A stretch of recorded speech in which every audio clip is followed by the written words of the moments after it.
Olá! O vídeo de hoje começa com a seguinte frase: o controle das deformações da estrutura conduz à rigidez necessária dos elementos. Quando a gente fala em requisitos que uma estrutura deve atender, a primeira coisa que vem em mente, normalmente, é a resistência. Mas você sabia que mesmo tendo resistência necessária, uma estrutura pode não ter um comportamento adequado? Pode não ter um desempenho adequado? Os três requisitos que toda estrutura deve atender são resistência, estabilidade e rigidez. Engenheiro Daniel aqui, e no vídeo de hoje vamos falar um pouquinho sobre o critério de rigidez. Por que uma estrutura deve ter rigidez adequada? Se uma estrutura não apresenta rigidez adequada, ela vai apresentar deformações excessivas, e essas deformações excessivas podem levar a diversos problemas, como por exemplo, deformação excessiva de vigas pode causar danos nas paredes, né, e nas minhas esquadrias. Mesmo em situações em que eu não tenha elementos abaixo ou acima da minha viga, deformação excessiva também, né, pode, né, causar um desconforto ao meu usuário, né? Então, também tem que atender ao critério de aceitabilidade sensorial. Deformação excessiva em lajes pode causar, por exemplo, vibração excessiva do meu piso, pode causar um empoçamento em superfícies que devem drenar água, bem como o desplacamento do revestimento. Não só em elementos horizontais, mas eu também, por exemplo, eu também tenho que limitar o deslocamento horizontal em edifícios, devido às ações horizontais. Em se tratando especificamente de edificações de concreto armado e concreto protendido, nós temos a tabela 13.3 da NBR 6118, atualizada agora em 2023. E ela traz valores limite, né, para os deslocamentos. Por exemplo, o critério de aceitabilidade sensorial, que a gente acabou de comentar, traz aqui, né, em razão do desconforto, atender ao limite de L sobre 250. Se eu pegar o vão L da minha viga, dividir por 250, eu tenho qual é o máximo que essa viga pode se deformar. Ela traz aqui também, para vários outros tipos de efeito, qual seria o deslocamento limite. Ao final da tabela, a norma traz algumas notas. Eu recomendo aqui que depois vocês deem uma olhada lá na norma, deem uma lida, né, nessa tabela, é bastante importante. Eu vou dar um foco aqui em dois pontos. O primeiro é o seguinte: nós podemos usar contraflechas para compensar parcialmente os deslocamentos, né, até o limite aqui de L sobre 350 para a minha contraflecha. Então, a minha própria forma, né, eu posso fazer ela, né, com um certo deslocamento para compensar a deformação do meu elemento, até esse valor limite de L sobre 350. Outro ponto que eu vou destacar aqui: todos os valores limite que a norma traz seria referente a uma viga, né, a um elemento que é apoiado em ambas as extremidades, né, por apoios que não se movem. Quando a gente tiver balanços, o vão equivalente a ser considerado é o dobro do comprimento do balanço. De maneira geral, é como se uma viga em balanço pode se deformar o dobro do que uma viga biapoiada. Tranquilo? Mas como nós podemos usar essa informação para a concepção de estruturas? Vamos analisar essa estrutura. Então, é uma estrutura em balanço, né? Ela tem 24 metros de balanço, um balanço livre aqui. Ela está localizada na Ilha Musical, em São Paulo, né, no Parque Vila Lobos. É uma estrutura aí feita com concreto protendido. Temos aqui uma imagem dela. Mais uma foto. É um balanço bastante expressivo. Aqui a vista dela, uma vista frontal e uma vista lateral. Vamos nos propor a analisar e pré-dimensionar essa minha estrutura. Como se quer conceber, né, essa minha estrutura? Quais seriam as dimensões necessárias? Eu tenho aqui algumas dimensões ilustrativas. Então, estou considerando um balanço livre aqui de 24 metros, uma largura de 8,5 metros, né, uma elevação da minha viga aqui de 3,6 metros. Qual seria uma altura necessária para essa minha estrutura? Qual seria uma altura necessária aqui para a minha viga, a altura necessária para o meu pilar?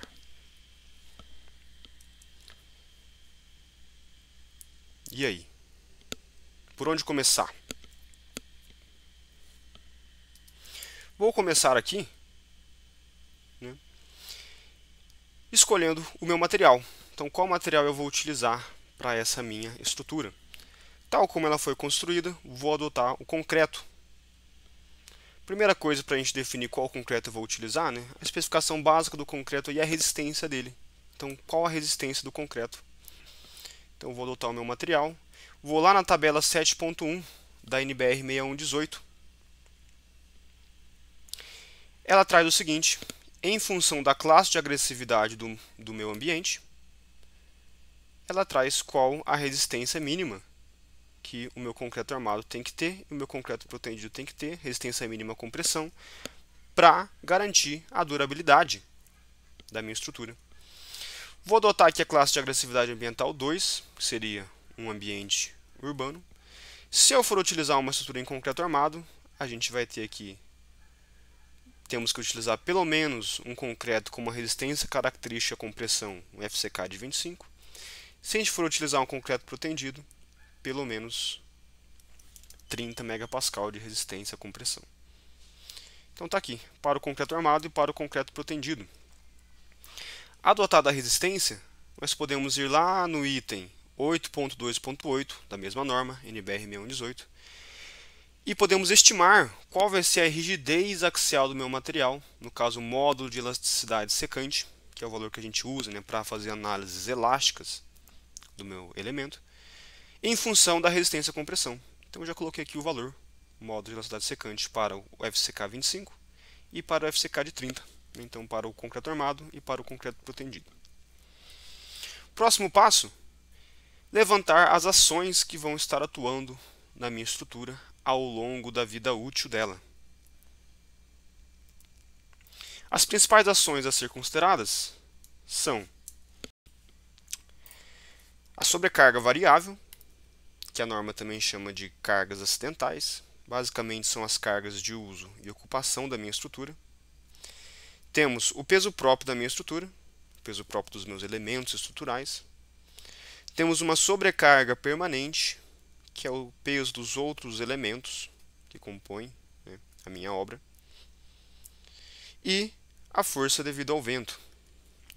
Nesse caso, nós vamos desprezar a contribuição do vento.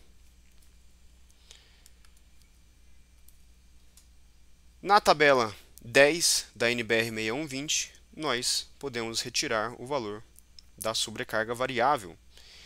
Vou considerar essa minha estrutura como sendo uma cobertura com acesso apenas para manutenção, tirando o valor de carga acidental de 150 kgf por metro quadrado, 1,5 kN por metro quadrado.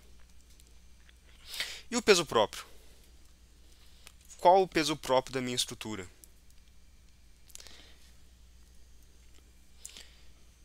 Chegamos aqui, né, em um dilema, que é o dilema da concepção. Para eu determinar as dimensões do meu elemento, para eu dimensionar o meu elemento, eu preciso conhecer as ações que estão atuando nele. Só que para eu conhecer o peso próprio, eu preciso conhecer as dimensões, certo? A gente resolve esse problema normalmente por duas abordagens. Ou a gente estima as dimensões, ou a gente estima o peso próprio. Então, é o que eu vou fazer aqui. Para esse caso, eu vou estimar o peso próprio. Se a gente tivesse uma edificação usual de concreto armado, como essa daqui, a gente usaria, né, um valor prático aí que a gente tem de 1 tonelada força por metro quadrado, somando todas as cargas, cargas variáveis, né, e permanentes, ou seja, 10 kN por metro quadrado ou 1000 kg força por metro quadrado. Então a gente fala que cada metro quadrado de área construída de uma edificação de concreto armado usual pesa aproximadamente 1 tonelada. Só que essa estrutura que a gente tem não é uma estrutura usual. Tá?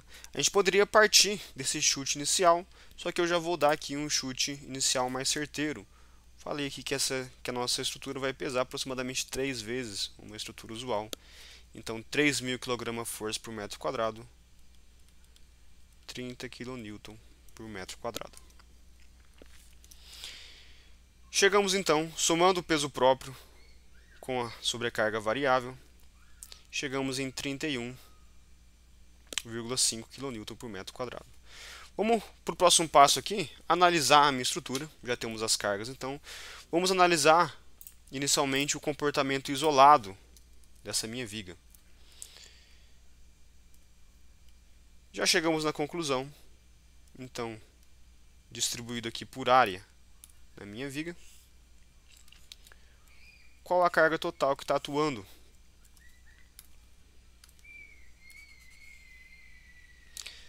Chegamos aqui em aproximadamente 31,5 kN por metro quadrado. Um ponto bacana aí de salientar é o peso próprio dessa minha estrutura está sendo muito mais evidente do que a sobrecarga acidental, né? A maior parte da carga dessa minha estrutura é simplesmente o peso dela. Tá? Esse é um ponto importante da gente enxergar. Vou analisar o comportamento isolado da minha viga como sendo uma viga engastada livre, que possui esse esquema estático.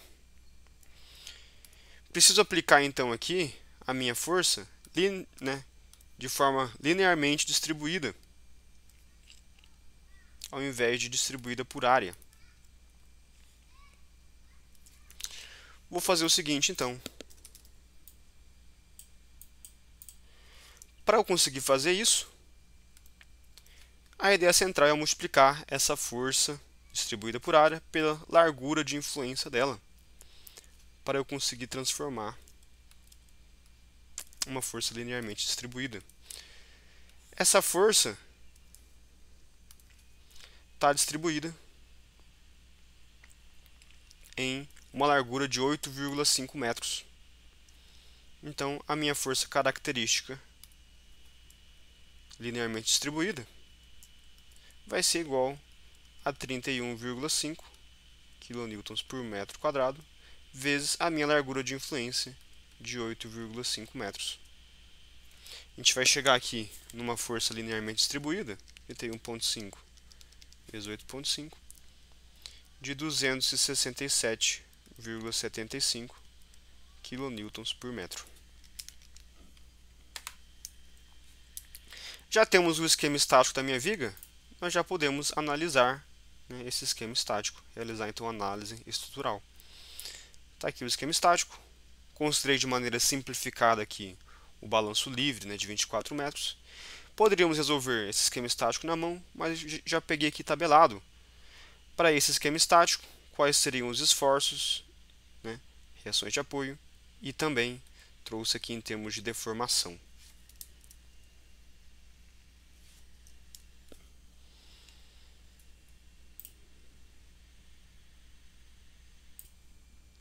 Eu poderia começar a minha análise tratando em termos de resistência. Então, qual seria uma seção necessária para que minha viga tenha uma resistência, né, ao esforço cortante adequada? Qual seria a minha seção necessária para que a minha viga tenha resistência ao momento fletor?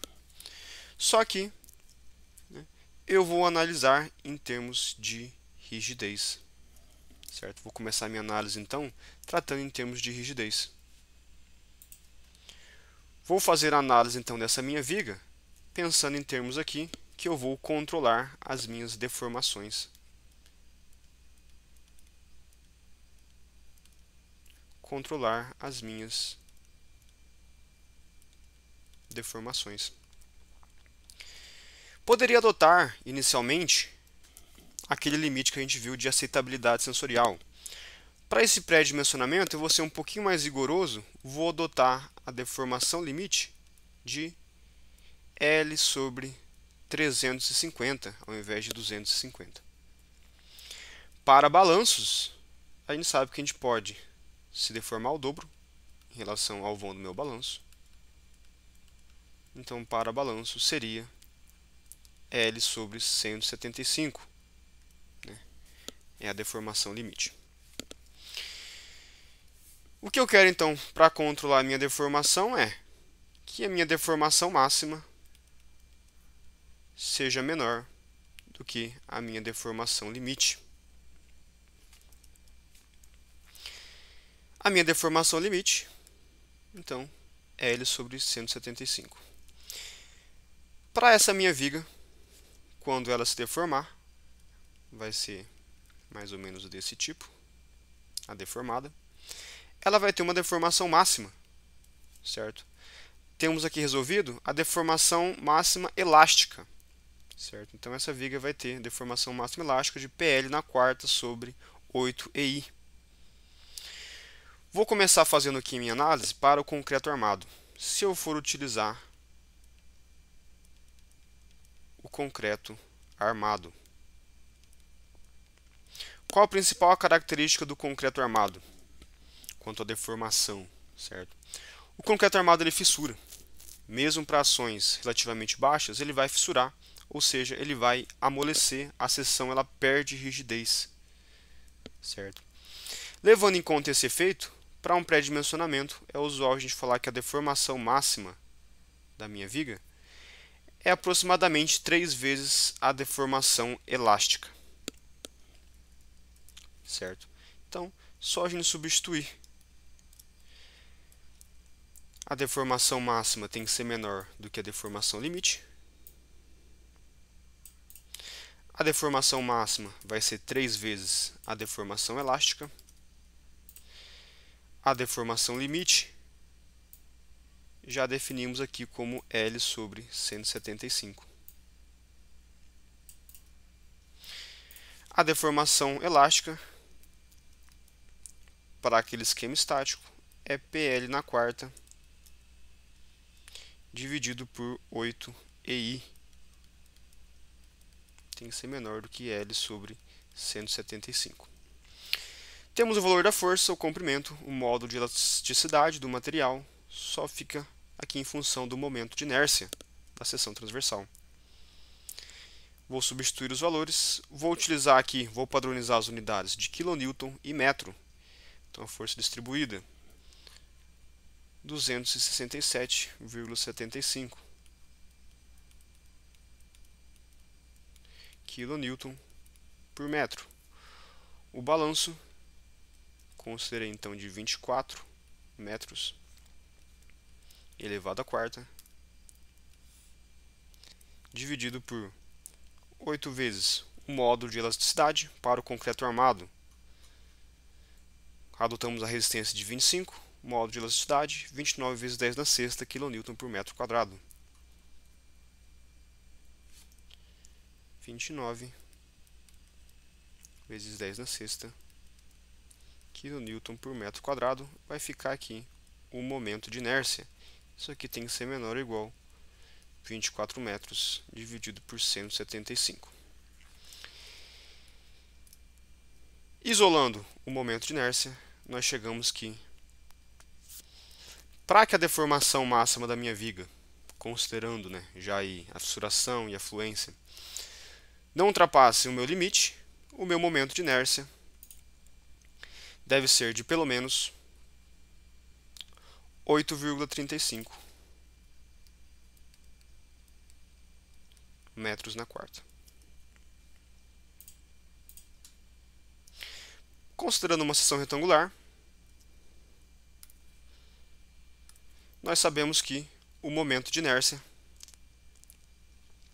para uma seção retangular em relação aqui ao eixo horizontal, a linha neutra horizontal, sabendo que a seção transversal tem uma largura B e uma altura H, o momento de inércia vale BH ao cubo dividido por 12. Se eu conheço então o momento de inércia mínima, eu conheço a relação entre B e H aqui necessária para atender. Vou começar aqui substituindo, falar que vou utilizar aqui toda a largura disponível da minha viga. Vou falar que a largura vai ser de 8,5 metros. Se eu adotar uma largura de 8,5 metros, substituindo o momento de inércia e a largura, a gente encontra que a altura tem que ser maior ou igual do que 2,28 metros. Então, se eu for utilizar aqui a minha estrutura em concreto armado, essa aqui tem que ser a minha seção. A princípio, certo? Vou verificar aqui qual o peso próprio que essa seção tem por metro quadrado.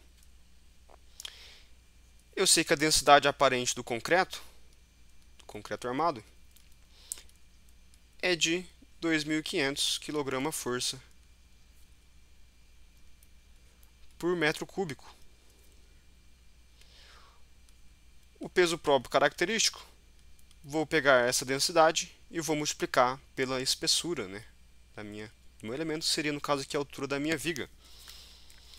A gente vai ficar aqui com 2.500 vezes 2,28, aproximadamente 5.700 kg/força por metro quadrado. Então está bem maior do que os 3.000 que eu tinha previsto inicialmente. Então, se eu for fazer em concreto armado, na verdade eu preciso de mais do que isso. O peso próprio da minha estrutura vai ser maior. Refiz aqui os cálculos, considerando, ao invés de 3 kN, de 30 kN por metro quadrado de peso próprio, considerando aqui, né, 80, que seria 8.000 kg/força por metro quadrado de peso próprio. Substituindo na mesma equação, a gente encontraria que o momento de inércia agora tem que ser maior do que 21,67. Metros na quarta. Se eu utilizar a largura total novamente de 8,5 metros, a altura teria agora que ser maior ou igual a 3,13 metros.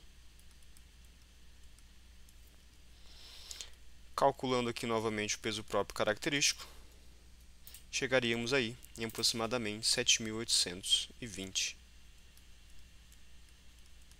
kg/força por metro quadrado. Então, agora sim, bateu, né, o nosso peso próprio estimado com o peso próprio que calculado. Então, se a gente fosse utilizar aqui para essa minha estrutura concreto armado, isso aqui seria as dimensões necessárias, toda a largura da minha viga e aproximadamente aí 3 metros de altura, no mínimo, certo? E se eu utilizar o concreto protendido agora? Né? Vamos aqui para o concreto protendido.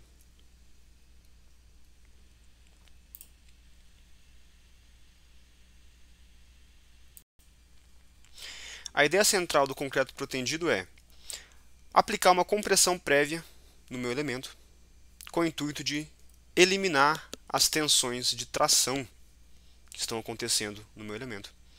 Se eu estou eliminando as tensões de tração, o meu concreto ele não vai mais fissurar.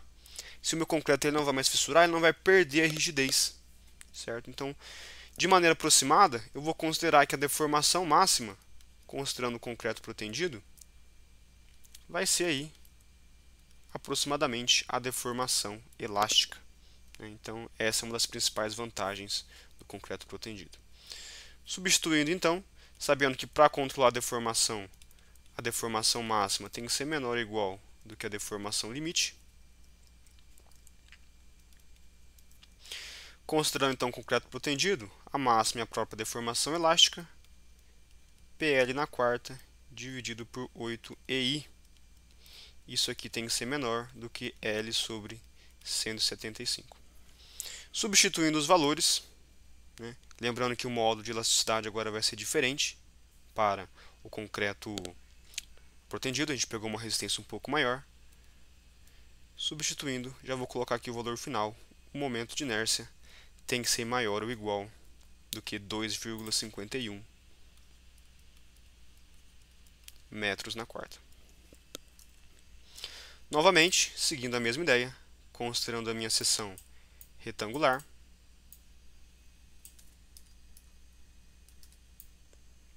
esse módulo, esse momento de inércia. Se eu utilizar novamente a minha largura total, 8,5 metros, a altura necessária vai ser de 1,53 metros. Olha como reduziu, né? Calculando aqui o peso próprio disso, peso próprio característico, da mesma maneira que o anterior, vamos chegar aqui em aproximadamente 3.825 kgf por metro quadrado. Deu um pouquinho acima, né? mas deu perto aí do que a gente estimou. Mas vamos analisar o seguinte: será que essa concepção aqui seria uma concepção interessante? Eu adotar toda a largura da minha viga e essa altura de 1,53 m? 1,53 m é uma altura bem reduzida, certo? Para um vão, né? um balanço bastante expressivo. Para vigas, é interessante a gente ter larguras grandes e alturas pequenas? Analisando aqui o próprio momento de inércia, pensando em termos da rigidez, a altura é o termo que está ao cubo, né? Ou seja, é interessante eu reduzir a largura e aumentar a altura. Assim a minha seção vai ser mais eficiente. Concebi aqui uma outra seção. Aumentei a altura um pouquinho do que a mínima ali, que a gente tinha previsto. Coloquei uma altura de 2 metros. Se a minha altura for de 2 metros, qual tem que ser a altura necessária? Substituindo aqui, isolando os valores, a gente vai chegar numa largura de 3 metros e 77 centímetros. 3,77 metros. Se eu calcular o peso próprio disso daqui agora, vou pegar então o peso específico aparente, 2.500 kgf por metro quadrado. Vou multiplicar pela altura de 2 metros, vou multiplicar pela largura de 3,77 metros, mas eu quero dividir ao longo de toda a largura de 8,5 metros.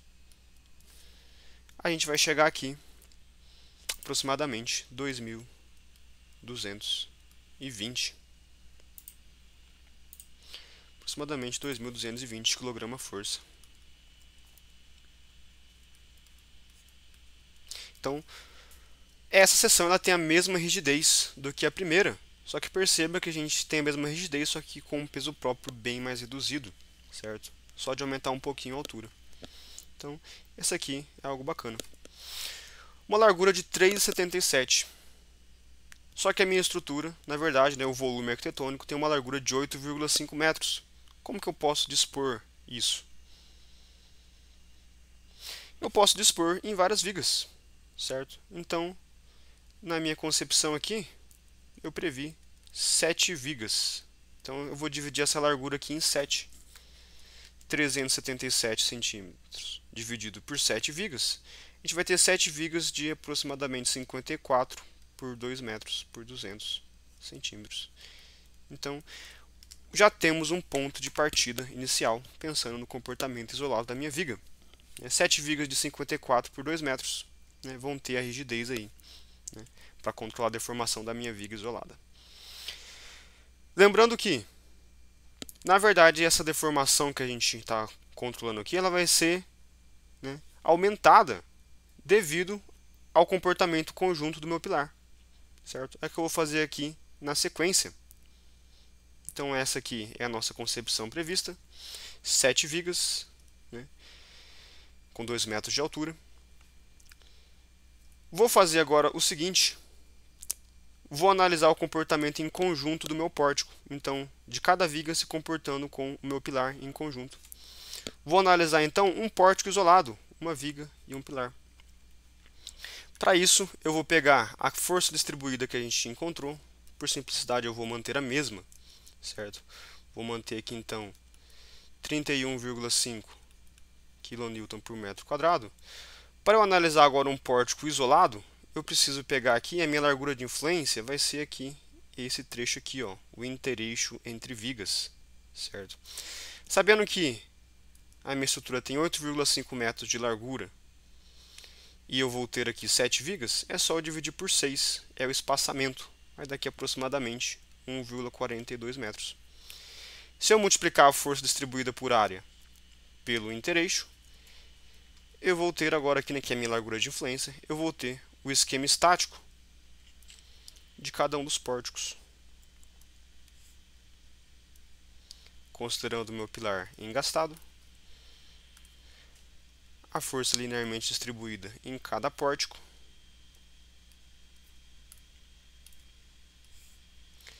vai ser de 31,5 kN por metro quadrado vezes 1,42 metros. Tá? Essa força aqui vai dar 31,5, 1,42, 44,73 kN por metro. Poderia resolver isso aqui na mão também, não é uma estrutura complicada, mas eu aproveitei aqui o F-Tool. Peguei então essa estrutura e modelei no F-Tool para analisar a deformação do pórtico como um todo. Adotando então inicialmente a mesma seção da minha viga para o meu pilar, colocando aqui a força distribuída, vemos que a deformação máxima é 28 centímetros, está na extremidade. Vou comparar agora essa deformação com a deformação limite da aceitabilidade sensorial, 250, né, na verdade que o vão, dividido por 250, se fosse biapoiada, para o meu balanço, a deformação vai ser 2 vezes isso, ou seja, L sobre 125. Essa aqui é a minha deformação limite. L sobre 125 vai ser igual a 2.400 centímetros dividido por 125. A deformação limite para aceitabilidade sensorial seria de 19,2 centímetros. Então, essa deformação aqui ela está além, né, do meu limite de aceitabilidade sensorial. Retomando lá naquelas notinhas que a gente viu lá da tabela de deslocamento limite, a gente viu que a gente pode, né, utilizar contra-flecha, né? Podemos utilizar aqui então uma contra-flecha.